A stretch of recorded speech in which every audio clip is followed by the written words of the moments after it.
What's up, everybody? We're back with another episode of The Experience Podcast.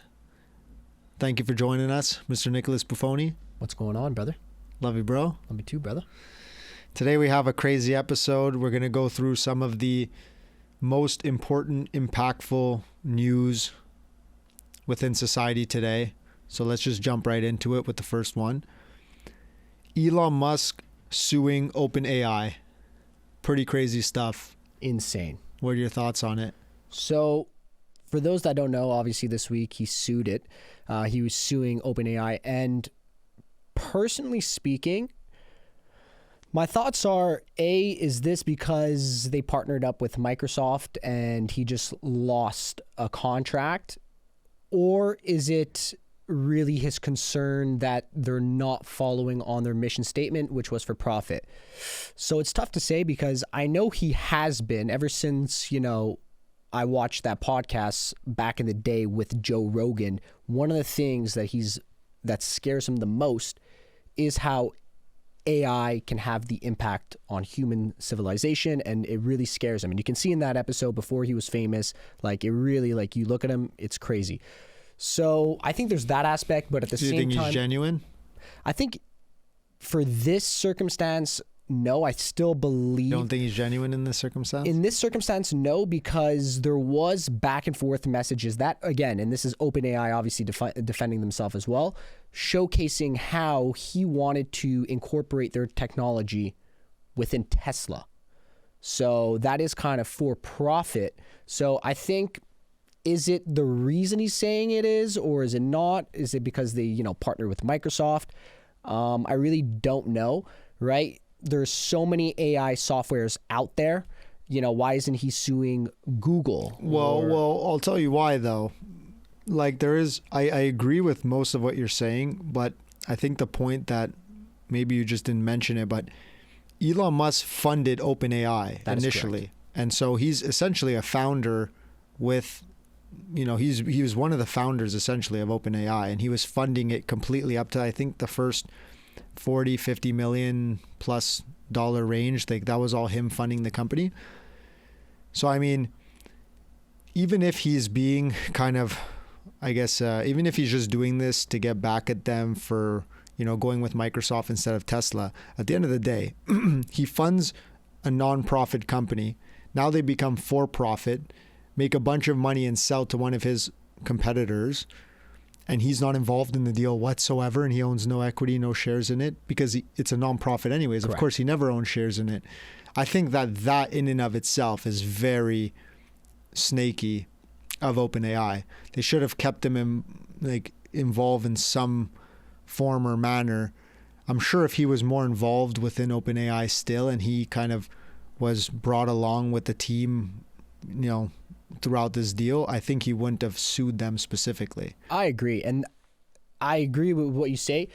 I just don't, in my opinion, I think there's more to the story than just them not respecting the initial mission of OpenAI. I agree with that, though. I think it has to do more with stuff that were in the back end, like you had mentioned. So that's the only thing, but I agree with that, though. I agree with what you're saying. I just think that even if Elon Musk is not being genuine here, he's kind of on the right side of the argument in the sense where if I'm donating to a nonprofit, does it mean that at any point they could just convert to a for-profit company, avoid paying taxes and stuff for all those years, and then just all of a sudden become a for-profit company or sell and cash out?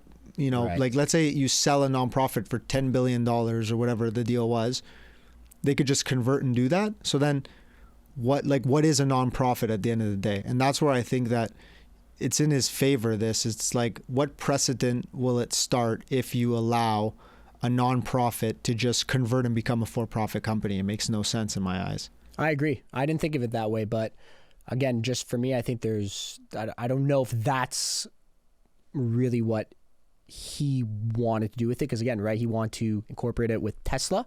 So I don't know. I think there's some stuff on the back end that maybe they're developing things that he doesn't like, or there's deals, or they're using, maybe who knows that they were working on these, software or this AI concept that he's working with maybe with Tesla, and they're doing breakthroughs. Again, these guys. Yeah, they're talk, obviously ahead of course. him as well, though. He has the Grok competitor, which is not even close to as popular as ChatGPT. So, I mean, there is that aspect of it for sure. That's probably, Yeah. a factor in his decision to do all this. At the end of the day, though, I've heard him in length talking on podcasts, because actually recently I read his autobiography. And so then I started listening to podcasts that he's on. And one of the things he was mentioning is like, Tesla is very advanced when it comes to creating general AI. I think that's what it's called, general something AI, where it's like a robot that could actually work in, like, let's say a factory, because of all the visual data that they get from all the Teslas on the road all day long that are just filming the roads all day, right?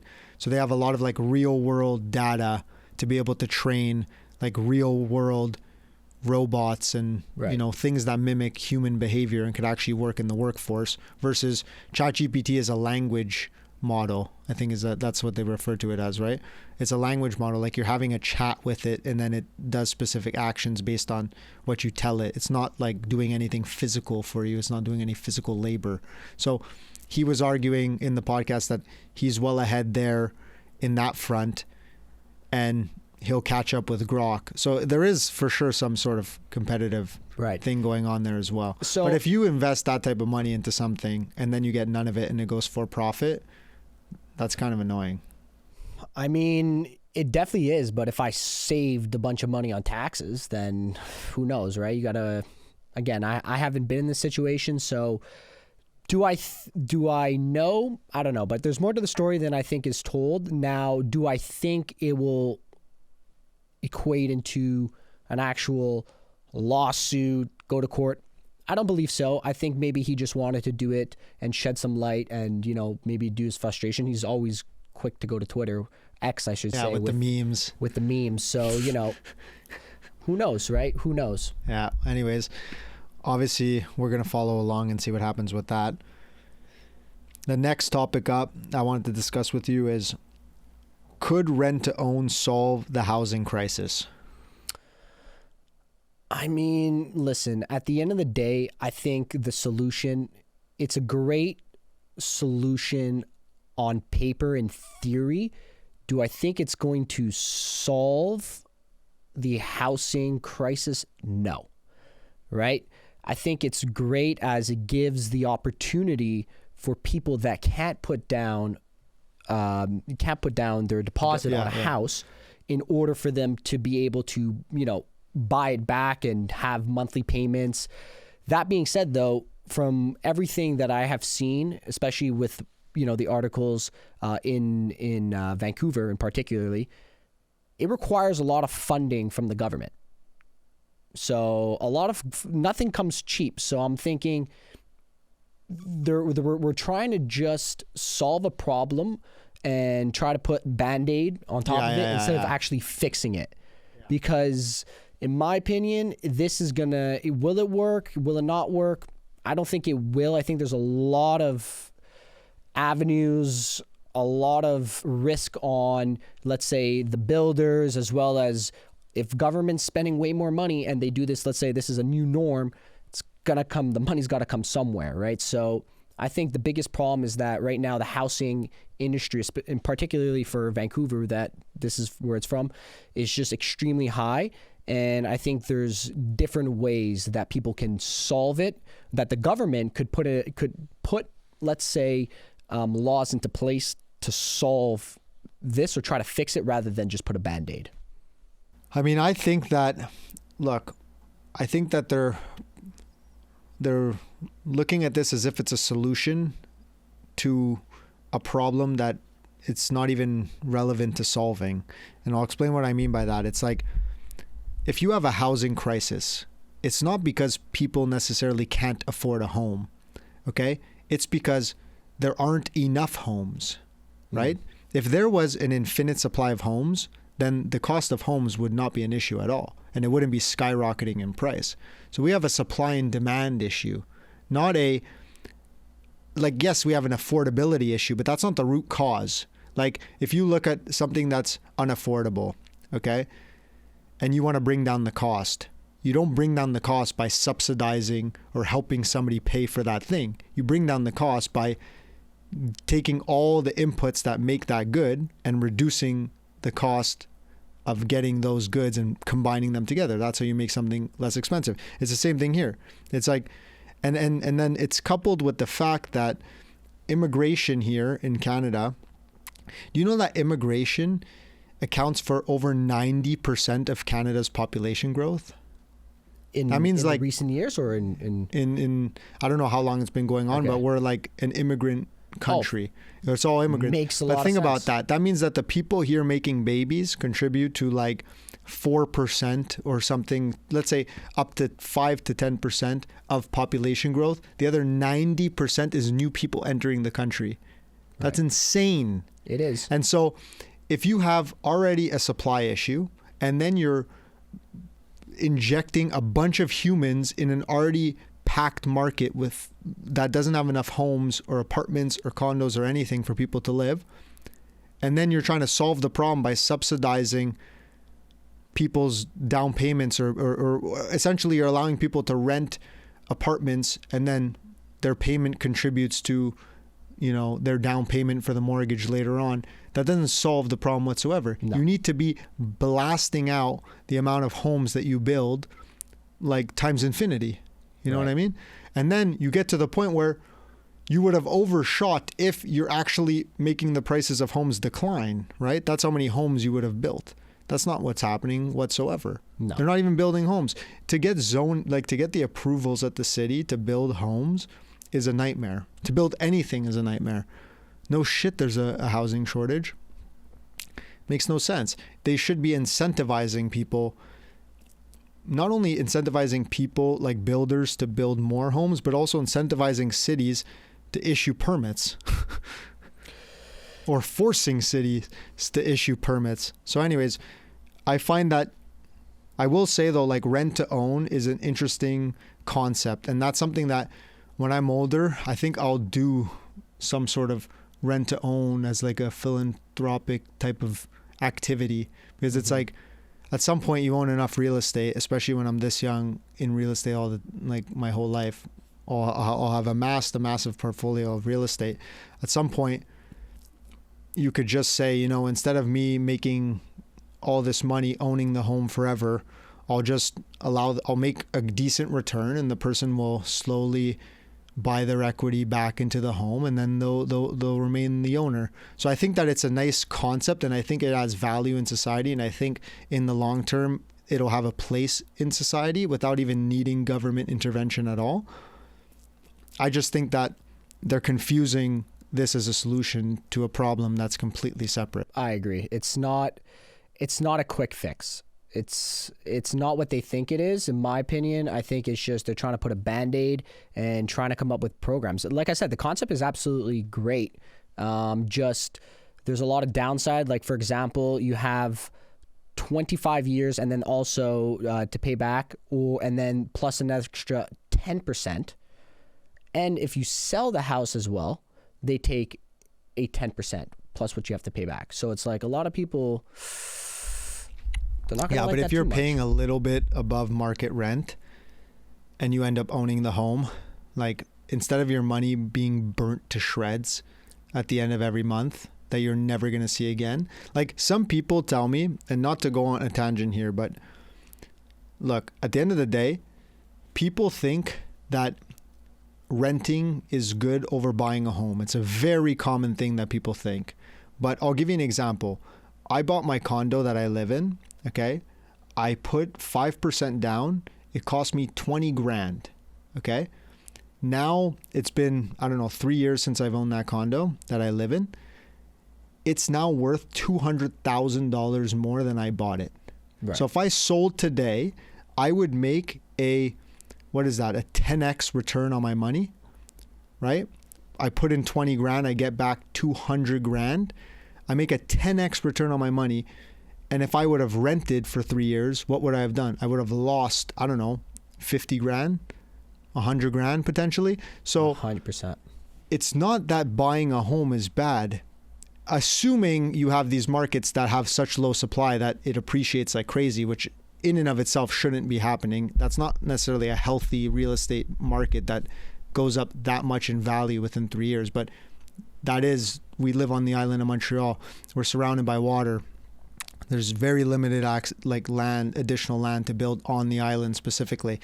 So that's why you have this supply shortage and the prices skyrocket like crazy. But anyways, my point to this whole thing is that if you give somebody the ability to own where they live by paying a bit of extra rent every month, in the end, when they sell, even if they have to pay back somebody else 10% of the profits, 20% of the profits, they're at least going to make all their money back, if not some profit. Right. You know what I mean? So, like in my case, if I had to pay those fees, I would still be laughing, right? Correct. I would go home with over $100,000. Yeah, makes sense. So anyways, I think it could be interesting. It could be interesting down the road. If the home decreases in value, exactly, then they're fucked. All right. So the next thing, the Canadian government bans free news. This one is a bit heartbreaking to hear out loud. That one's just insane. Yeah. What do you think about it? Look, the Canadian government is saying that they're losing the news outlets are losing a lot of revenue in, subscriptions, advertising. Now, what they did is they basically told the two big tech giants, they say, that is Meta and Google, which, by the way, it's only for these two platforms at the moment. X doesn't have to do this. So just for Meta and Google. Google came with the settlement of $100 million where they have to pay the government every year in order for people to be able to search up news and do everything that you're doing. Whereas Meta kind of just said, fuck that. Thank you, but no thank you. And now on Instagram, on Facebook, you can't look at it. It basically says, due to the bill C-18, you can no longer view this post.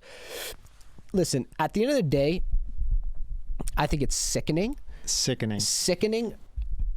And I think that it's probably one of the worst PR moves, not just for freedom of speech and people being able to see news and not having to watch TV or see it from these particular companies.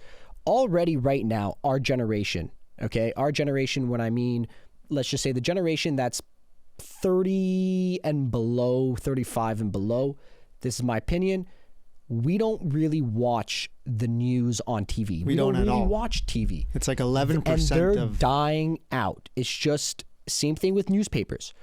Now, already everyone kind of our age, I shouldn't say everyone, but a lot of people online are already skeptical of these big CTV News, the mainstream media controlling the narrative and saying things, okay? Whether it's true or not, who knows, okay? But that being said, now you're going to have already these suspicions that everyone thinks, everyone is believing, right? And everyone chooses to believe. From there, now you have the Liberal Party ban and just kind of prove people's points that, hey, no, you can't watch it on Meta. You gotta go to where we kind of tell you to watch it because that's what it is. I think it's just disgusting and it's a bad move, and you should be able to, as a business, it's not up to Meta to kind of help out all these other businesses. It's just not the way the world works. Exactly. It's a business. And that's if your why business is failing, you got to adapt and go out of business. If my customers stop using me, you think the government's going to put a law? Hey, no, you need to only do marketing with Nicholas Buffoni because he's losing too much money. It just doesn't make sense. But that's why it's sickening on so many levels, is because on one hand, first of all, these news stations are already primarily funded by the government. That's where they get all their revenue. That's why they are still alive today. It's not because the new generation is watching it. Less and less people use it and watch it, and the government funds it, right? So that's the first thing. So essentially, they've never built the skill of innovating. any company that is just funded by the government regardless of performance, or any company that is funded regardless of performance in general, you give funding to any company at all and you don't care about their performance and you just fund them no matter what, you're guaranteeing they're not going to innovate and they're going to be kind of a shitty performing company in the long run, for sure. They don't have the scrappiness that it takes to maneuver and become the best within your market. There's no need to. You get your money no matter what. And so just on that level, it's sickening because he's literally keeping these institutions alive that promote the agenda of the government, that, show one side of the news. I know what you mean by that. I know what you mean. He's basically just trying to promote and say, hey, listen, this is what it's going to be, the platforms that you guys can use. If not, no worries, because, Meta gives out a lot of things. I just don't think it's up to the government to decide where I can get my news platforms. And plus, now that happens, I don't feel like getting any subscription. I'm like, you know what I mean? It's like when you force something upon people, people don't like that. So it's like, I don't even see how this could bring them more revenue.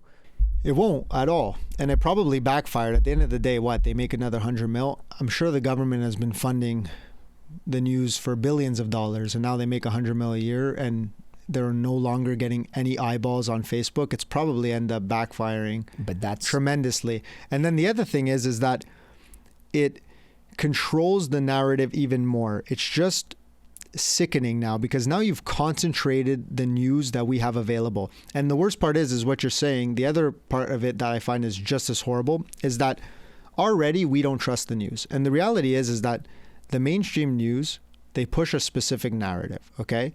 Whatever you want to believe in, it doesn't really matter. You can't argue the fact that news station has been proven to lie many times, and they don't come out and admit when they lie or when they've been wrong. Whereas, let's say, compared to a company, let's say, if a company is wrong about something, they publicly apologize. It's a huge embarrassment. Their stock tanks, they have activists against them. You're talking about the news outlets. Nothing happens when they lie about the news. But we've seen many, many, many times that they will repeat stories that are blatant lies, and later on we find out that they're lies.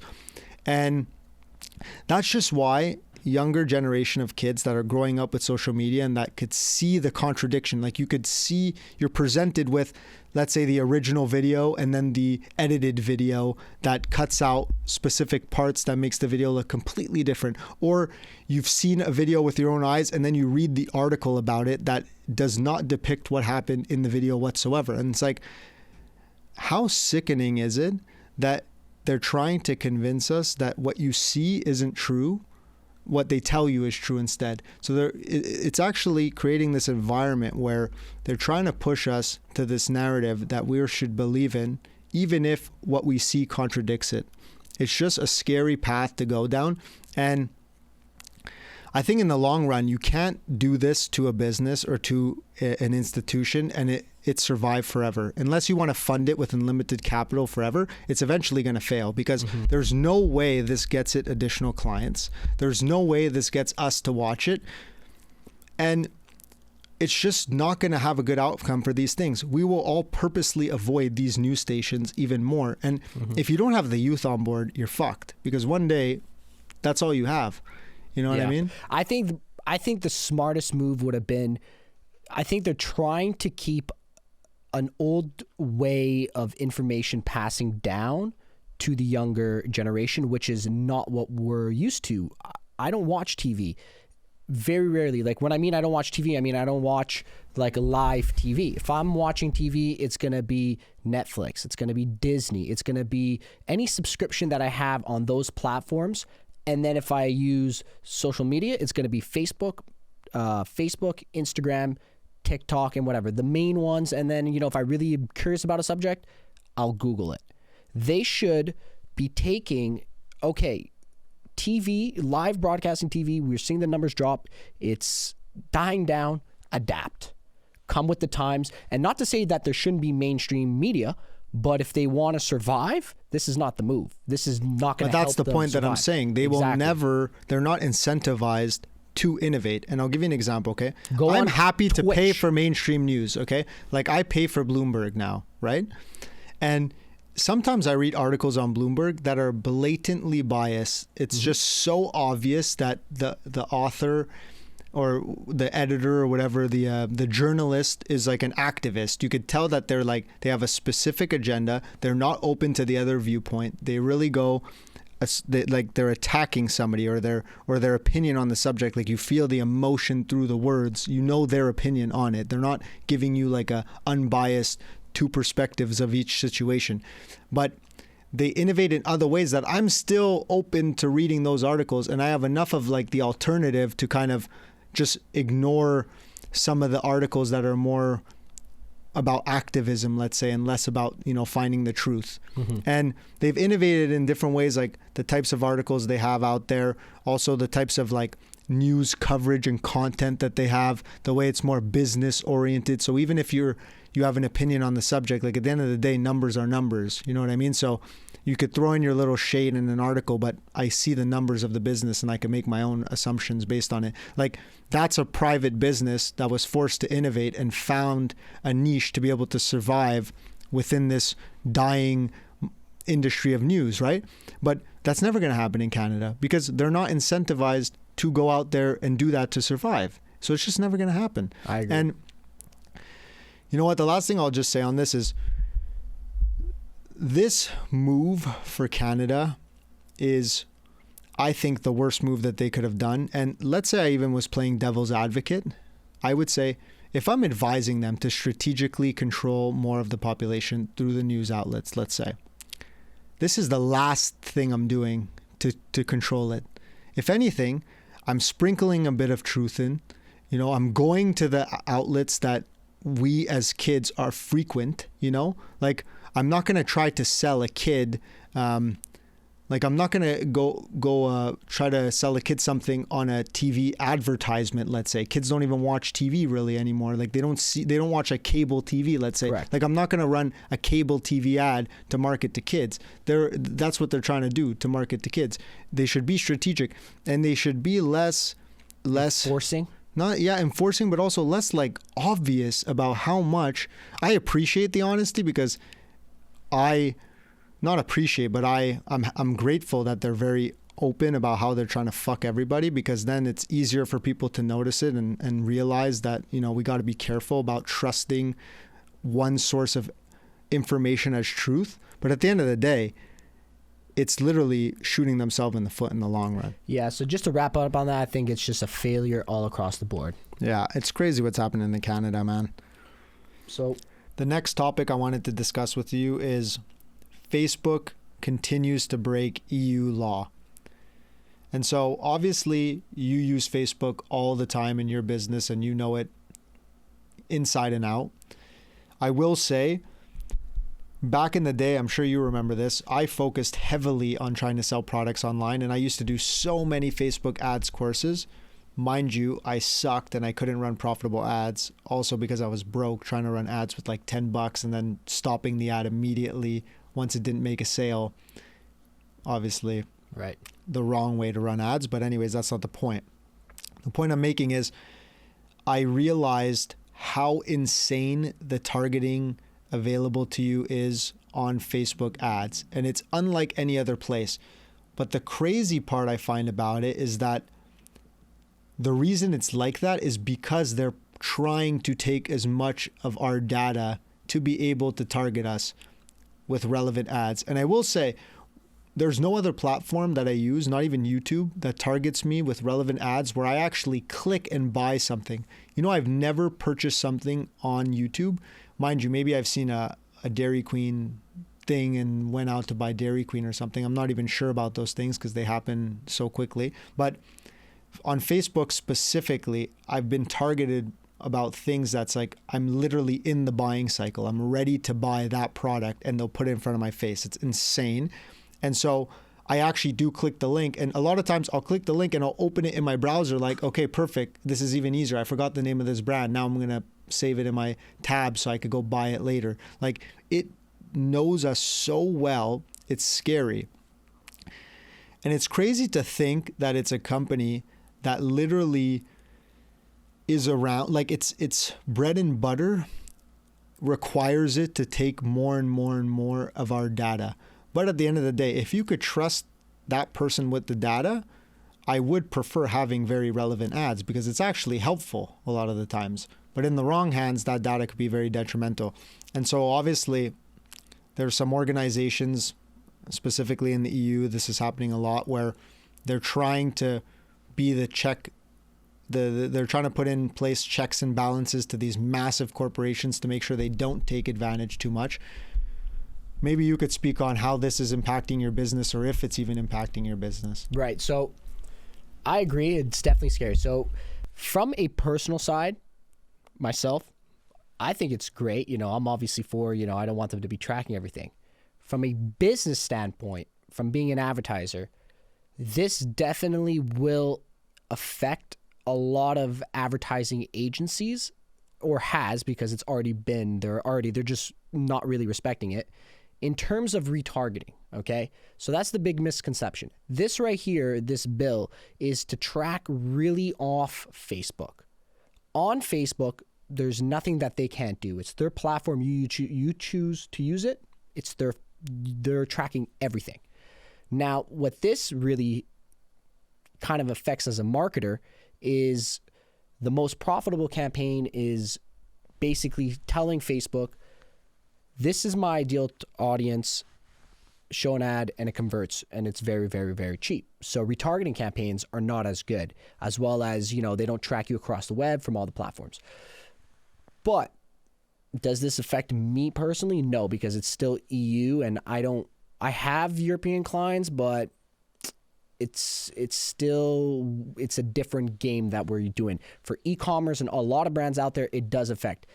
Now, this also kind of goes hand in hand as well with the iOS. That was something over here that massively impacted everyone. Yeah, where it said ask app not to track. So it's the same exact thing as EU, but just EU is on websites and probably apps as well. Here, we only have it for apps. Okay, so when you go to websites, everyone's 90% of businesses, 95% of businesses are tracking you in North America without your permission.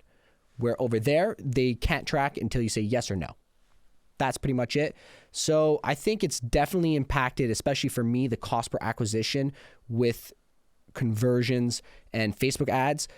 It just takes a lot more, but there's still a few ways around it, and it is just getting stricter and stricter. From when I first started running ads, it was absolutely insane, the targeting options you were able to do. It was just nuts, okay?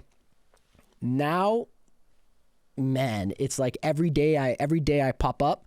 Every day we're running new clients for campaigns, and it's like you see a little pop up. This some of the targeting features that you're using will no longer be available as of this date. So it sucks in terms of for my business, but for everyone else, it's great. But that being said, there still are other platforms that track you, and there's ways around it. So who knows? It's a tough one. Yeah, no, they're going to continue getting our data one way or another. For sure. The thing I find very scary, though, is I'm pretty convinced at this point that they take the microphone. They have access to our microphone and our camera. Oh, they do. And I truly believe they're using AI to listen to what we speak about and target us on ads based on that. And initially, when I saw people were complaining about speaking about something and then getting an ad for it, like even let's say my sister would complain about it, and I'm like, you for sure went, because I understood how the ads work. So I'm like, you for sure went to the site or you Googled something similar to that, and that was enough to give them the idea that you're probably looking for this type of product or you're probably into this type of product. Like let's say they give you a wedding ring, but did you search up babies, or did you search up a picture of a baby because your friend for a project or something? Like there's so many different things that you could have searched. Or did you even look at wedding rings in general to show your friend, like, this is what I would want to get when I get engaged, but you just brush it off and a week later you get an ad and you have no clue why.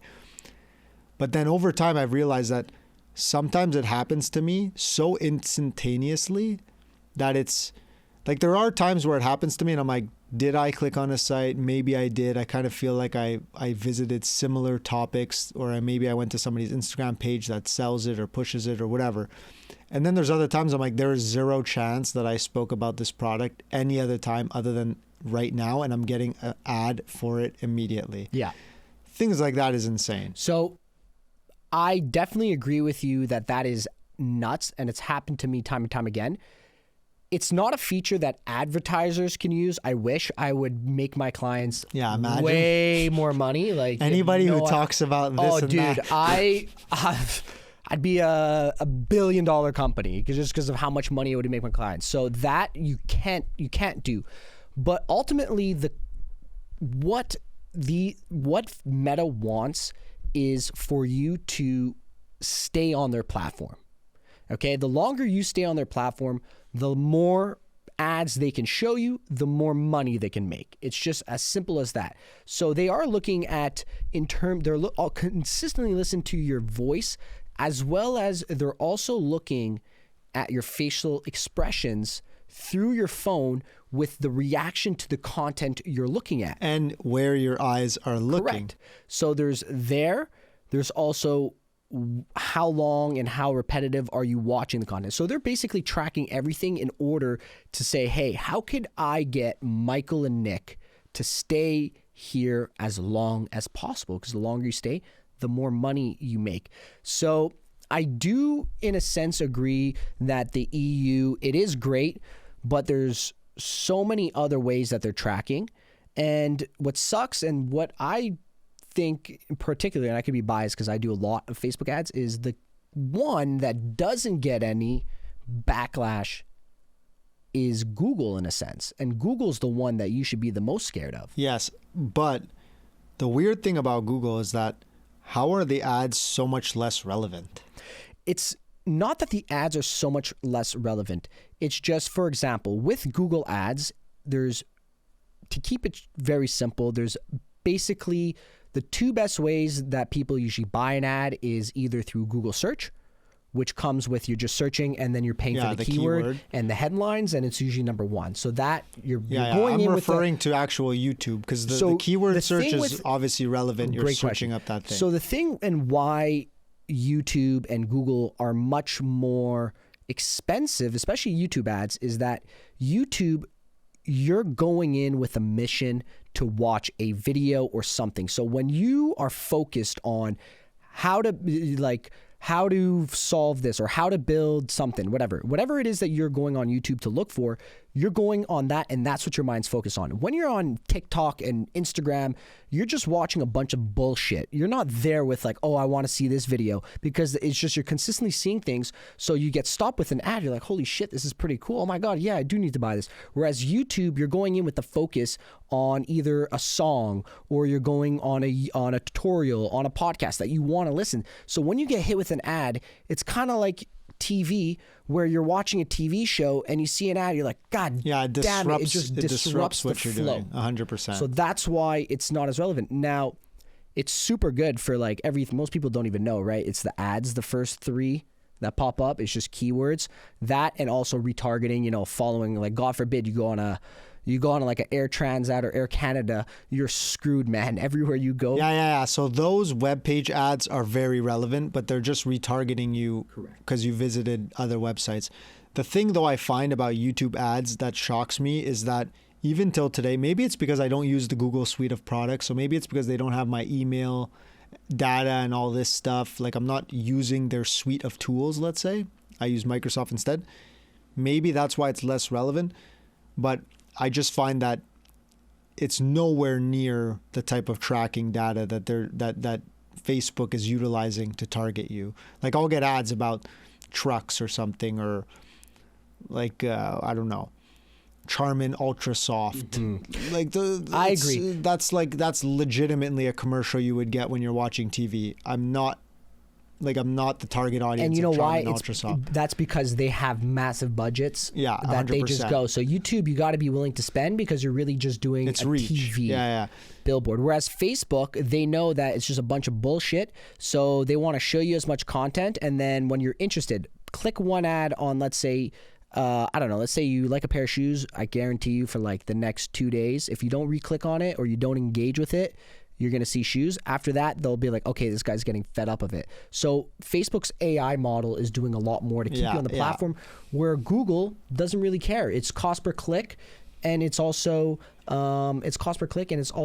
reach. So they have their different outlets. I agree. But a different audience, different markets. But to sum it back up, I think it's great what EU is taking the initiative in saying, hey, there needs to be more privacy. There needs to be more security, because, you know, these platforms now have access to everything we're doing. So it is a little scary to know that, let's say, you know, a company has access to everything and can kind of sell this to other companies if it's put in the bad hand. So that I do like them stepping in.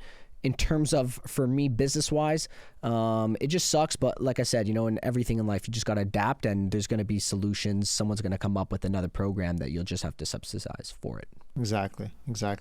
And that's what happens when you don't get money handed to you without performance. You have to adapt and change. I agree. And in terms of, on the topic of adapting and changing, the next topic we want to discuss is JP Morgan's AI cash flow model cuts manual work by 90%. That's scary. That's insane. I don't find it scary personally. I have a different viewpoint on it. I think AI is going to be as disruptive, if not more disruptive, than the internet was. I would argue it's probably going to be a lot more disruptive than the internet, but it's hard for me to even imagine a scenario where something could be more disruptive than the internet. But that would be my assumption. I think it's going to change the game, but I don't necessarily think it's going to do all the negative things to society that people think. I think that as society, we've seen this before, when we create machinery to replace the jobs of humans doing it manually, we become more efficient and we become more intelligent as a species. You no longer need people doing tasks that are, you know, keeping them at a low, I don't want to say intelligence level, but they're not really using much of their mental faculties to do these tasks. That's not necessarily good for the person. It's not necessarily good for society. And I think if you remove those bullshit jobs, everybody has to focus on adapting, changing, improving, and doing work that's better for the world, better for themselves, arguably. I would argue that doing hard work is like probably the medicine that our society needs. People should be doing truly hard work that's challenging, not too challenging that they can't do it and they hate their life, but just challenging enough that they're pushing themselves, improving over time, and they feel satisfied. You know what I mean? And I think that that's kind of where we're going with AI, in my opinion. Obviously, it could end up destroying society and being used as a weapon. Who knows? But if it isn't used for that, I would argue it's going to do more good. The other thing I find is pretty insane is, I remember with crypto, when I started getting into it like really heavily the last, let's say 2 years ago, I was convinced that crypto was going to change the banking system immediately. And so it still hasn't really changed the banking system or the way we do payments. It's definitely changed the discussion around banking and sending payments and sending funds and currency and all that stuff. But I really thought it was going to impact society really rapidly. And it's crazy for me to look at something like AI and think, wow, this is what this will do in the next, let's say, 5 years. Crypto wouldn't even hope to do to society in the next, let's say, 25 years. Mm-hmm. So this is really a once in a lifetime thing that hits society that's just going to change every single way we do every single task in society. It's insane. I agree. And listen, man, for me, I agree with a lot of what you say. It's 100%. I think what's scary about this is how quickly it came out. So this actually was this technology and this cash flow intelligence was launched last year. Okay, last year is when it was launched. So you're telling me they cut 90% last year, and profits, they're projecting $1.5 billion of revenue from this. So I don't think AI is scary. Like I'm not saying it can't, but I'm not scared of AI ruining society where robots come and they're killing us all. I think what's scary is how quickly we can see people lose jobs fast. Because I already know I'm implementing in my business AI, so that way I save costs. At the end of the day, business is all about, return. It's about profit. And with AI, if you have someone working a 9 to 5 and, they eat lunch, they get distracted, fine, they still get the job done. But with AI, you have a machine working for you 24/7.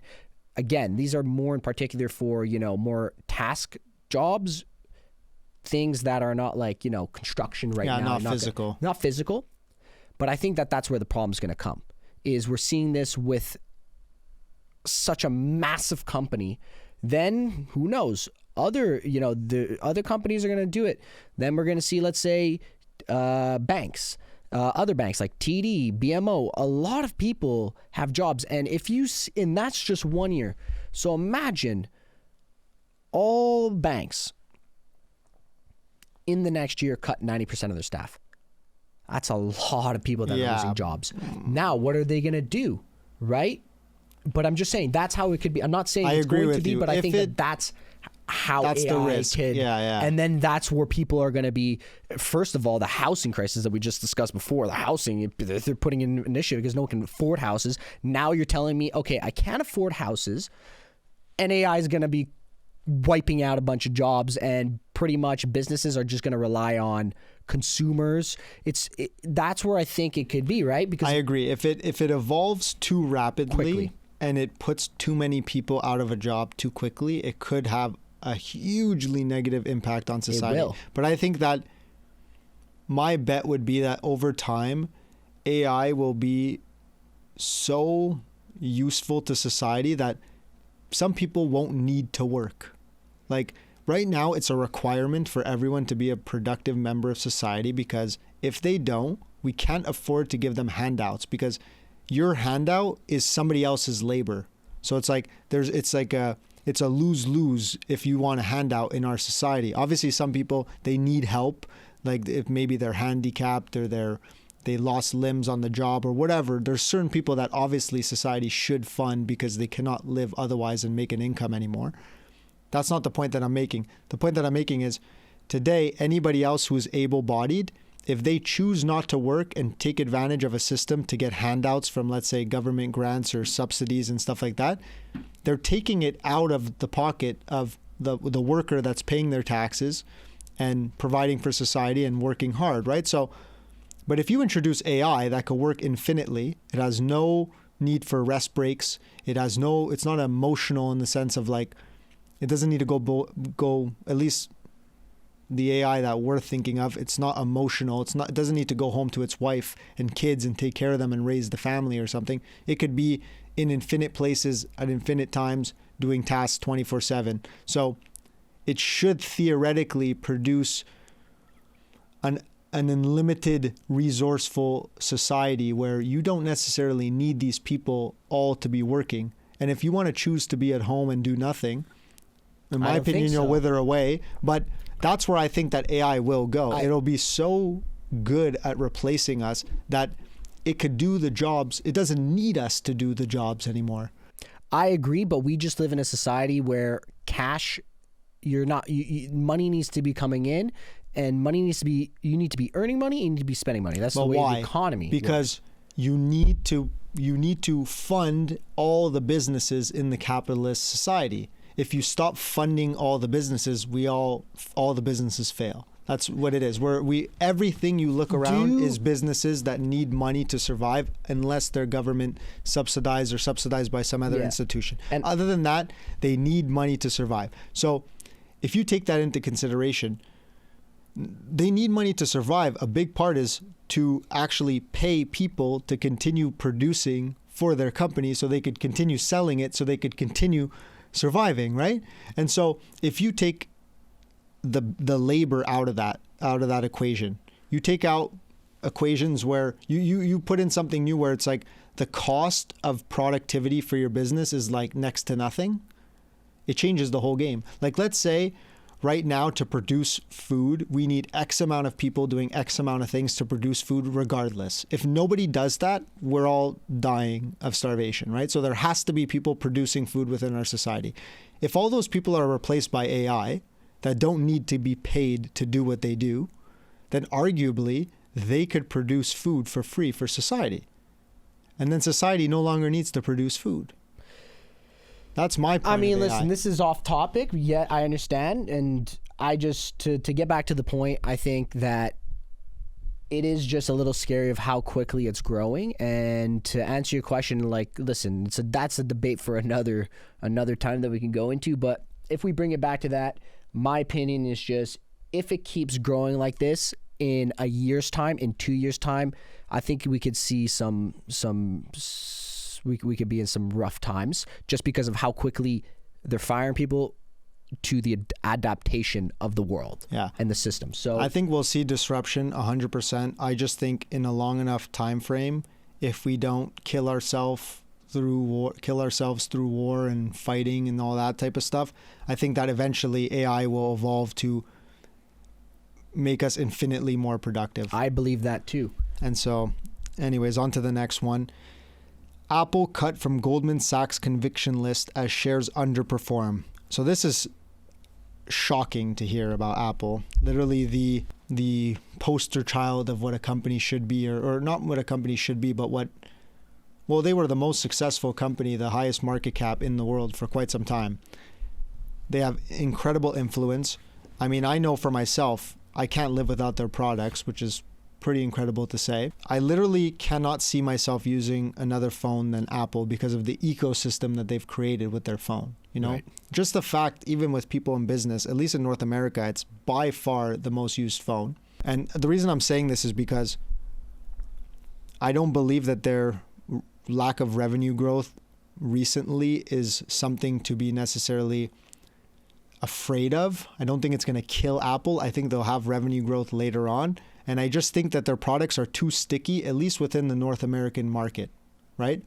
I tell people in the office when they come in and they have an Android phone, let's say, I tell them the fact that you won't have iMessage and the fact that you can't FaceTime and the fact that you can't FaceTime audio and the fact that you can't use all these Apple products together with everybody else, share on iCloud, share photos on iCloud. You can't even like a comment without it being a disaster with an Android phone. You know what I mean?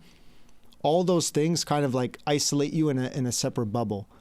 And at the end of the day, if everybody used Android, I would be all in to use Android. I just think that's the point. It makes technology so convenient, at least in North America. So for me, and then it has the whole suite of products, the AirPods, the MacBook. For sure. No, I agree with you. I don't think, listen, with this, it's just the stock market. It's the shares, it's investors. You want to see growth continuously, okay? Especially if you're now it's Microsoft, but whatever, they're top 2, top 3, Apple's, whatever they are. Top 3 largest companies. Companies need to be growing. Investors want to see return. So that's why that happens. And probably, who knows, maybe some of the other big investment firms put out this and are shorting it. You know, I don't know. But that being said, is Apple done for, or should we be concerned? Absolutely not. I just think from last year to this year, again, all of their products since the iPhone, I know exactly what you're going to say, and I agree. Are the exact same. They remove a feature, they add a feature. They have not innovated any of their products. Exactly. Other than arguably the goggles. But those are things those are a brand new product. Those are something, but even at that, I think that right now, the pricing point is extremely high for a lot of people and for what you want to use it for. You know what I mean? That's not even relevant to the. No, but that's what I'm saying. That's the only thing that they've innovated with. But it's not like the iPhone where it was like, holy crap, this put BlackBerry out of business. Yeah. Well, actually, they put their phones out of business because they're still a company. But that's what I think it is. I think they're working on some things on the back end, and sales are slower because like my iPhone, your iPhone, brand new. I'm eligible for an upgrade. I'm like, why would I increase my plan for the exact same thing that I don't see a new feature? So I think that's what it is. They kind of shat the bed, in my opinion, with the new iPhone. Everyone was disappointed. So people that have this older iPhones, they're just going to continue to, use them until they break. Yeah, they need to go back to the era, the company, like how the company operated when, let's say, Steve Jobs was in charge. It was all about innovation, pushing the envelope, like doing things that we've never seen before. And not only, it was pairing technology with like art, let's say. Like that was really what made them so unique. And now with Tim Cook, obviously, I think he's just more in like the production side of business. Like he'll make supply chain very efficient. Mm-hmm. He will, like, everything runs smoothly with him and everything runs like a real machine. But at the end of the day, that's really what he's doing. He's not focusing on designing products that look and feel like art pieces. You know what I mean? 100%. And I specifically remember how big of a deal the notch thing was. The what, sorry? The notch, like the having the notch to just block out the camera, the front camera on the phone. That was called the notch. I remember when that just started happening, it was like the race to who could take away that notch so that it's just like perfect screen without anything on it. And it's been years that Android offers products like that, and still Apple has that notch. And then people will say, there's a technology in it for face scans and all this. And it's like, okay, but push the envelope further. Right. Like, why isn't the goal that next year there should be no notch on the phone and it would be like a limitless display? That is something we all buy instantaneously. That's innovation. I think so too, but the innovation this year was just the camera, was just how crazy the camera is. But they I don't don't even get that crazy anymore. I find that they're not even that good, the camera. I mean, like, to me, it's like, dude, okay, I'm recording, but I'm not a videographer. Like, what they should do is come out with a see-through phone. Like, that would be insane. Like, literally see-through. Like, that, something like crazy like that. Completely different, that it's going to make me want to buy a new iPhone. Like, be like, wow, this is... When I look at your phone, I look at my phone, a little bigger. Even the other one, my last one, because my phone broke. But like, I saw the difference. Okay, 2 cameras, 3 cameras. How many cameras do I fucking need? So that being said, they're just need to come out with something they come out with a new iPhone with a new feature, and let me tell you, their stock is going to explode. People want to buy, I think they really shat the bed on the previous one. And again, it's just on iPhones that bring them a lot of money, but they're still crushing it. So that's literally. All right. So now to transition to Canadian pension funds selling their stake in New York City commercial real estate for less than the price of a McDonald's coffee. That is one hell of a headline right there.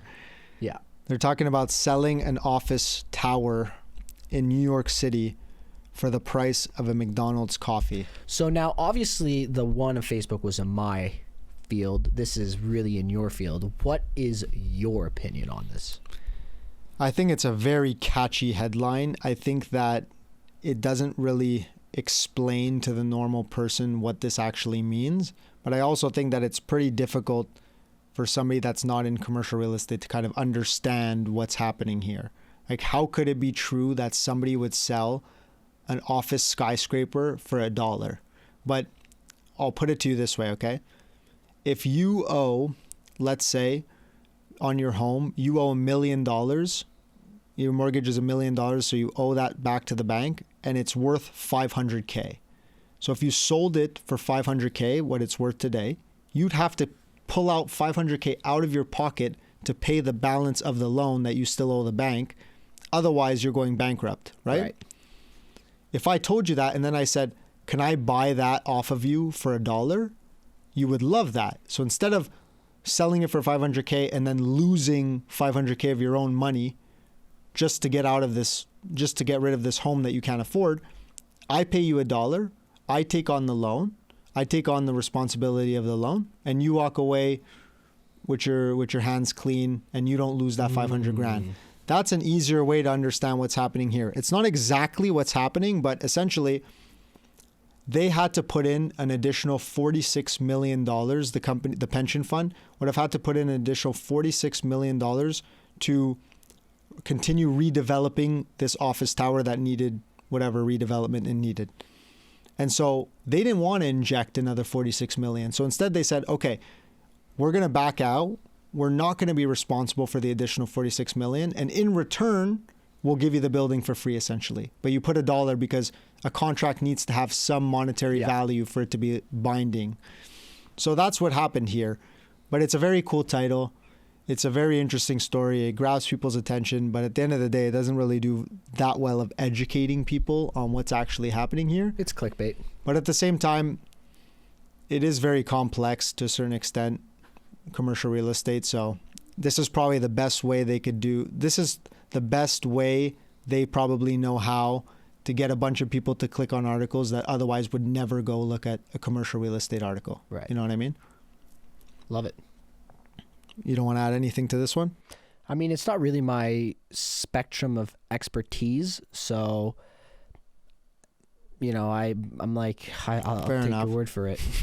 One thing I'll add though here that I find just hilarious about real estate in general is that I was listening to Elon Musk again. I've been on this binge of Elon Musk. Next is Jeff Bezos with his autobiography, but I've been listening to him, and one thing that he was saying is when you have some knowledge on a subject and then you read articles about it, you realize how full of shit some articles are. But when I read articles that in subjects that I'm not familiar with, like let's say physics or science in general or agriculture, I have no clue if what they're saying is correct or not, Mm-hmm. And so now when I look at these articles written in real estate, commercial real estate, I realize this is not written by commercial real estate investors. This is written, well, I mean, sometimes they're very accurate articles and very capable people are writing the articles, but other times it's literally not the truth whatsoever, and they're literally just drafting things to either invoke fear, make you afraid, get you to click more, get you to share it with your family, put you in this state of kind of fear and paranoia. So you share it and you click it and everybody's clicking it and everyone's panicking. And I'll give you an example. All these commercial real estate articles are saying that the sky is falling. One of them even specifically said that we're facing a 40% decline in values of commercial real estate, and we could be facing a similar crash like we did in 2008. That's insane. There's only one asset class that has plunging commercial values like that, and that's office. And mind you, that is a big fucking deal. There's a lot of money that people have tied up in office, and it has cascading effects, right? Because if you start defaulting on all these office loans, then banks start defaulting and it could have a negative impact. It could ripple throughout the whole economy. But we're nowhere near 40% price decrease on all asset classes of commercial real estate heading to 2008 crash. For sure. That's it's insane for the average person to read that and be like, oh my God, we're heading to hell. Welcome to the internet, my brother. Welcome to online. That's what it's all about. Clickbait and views. This is what these news articles do. Whether it's true or not, that's what it is. Amen, brother. Amen. Love you, bro. Next. I'm 2 King.